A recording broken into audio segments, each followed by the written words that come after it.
গ্রাম হরিণাগাড়ি, জেলা থানা শ্যামনগর, জেলা সাতক্ষীরা। আমি সাতক্ষীরা 4 আসনের গাজী নজরুল ইসলামের অপকর্মের কারণে আমি দল থেকে বসে দিয়ে আমি একজন কর্মী ছিলাম, কিন্তু সেদিকে বাদ দিয়ে আমি কোনো রাজনীতি করবো না বা কোনো দলের সমর্থন করবো না। এই জন্য দুধ দিয়ে গোল করছি। সবাইকে ধন্যবাদ।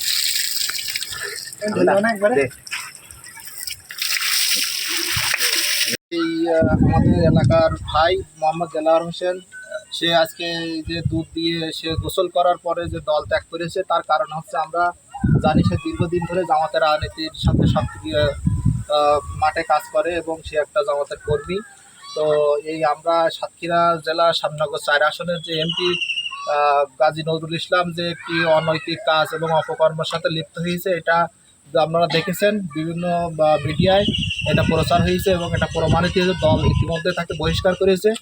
তো এই জন্য সে খুবই মর্মাহত এবং আমরা সবাই এই শ্যামনগর এবং তথা এই অঞ্চলের মানুষ সবাই মর্মাহত এবং আমরা এটাকে ধিক্কার জানাই এবং নিন্দা জানাই। তো এই দেলাওয়ার ভাই সে জামাতের রাজনীতি করে, সে দল থেকে আজকে দুধ দিয়ে গোসল করে দল থেকে সে পদত্যাগ করেছে এবং সে জামাতের কোনো রাজনীতির সাথে তার আর কোনো সম্পর্ক নেই।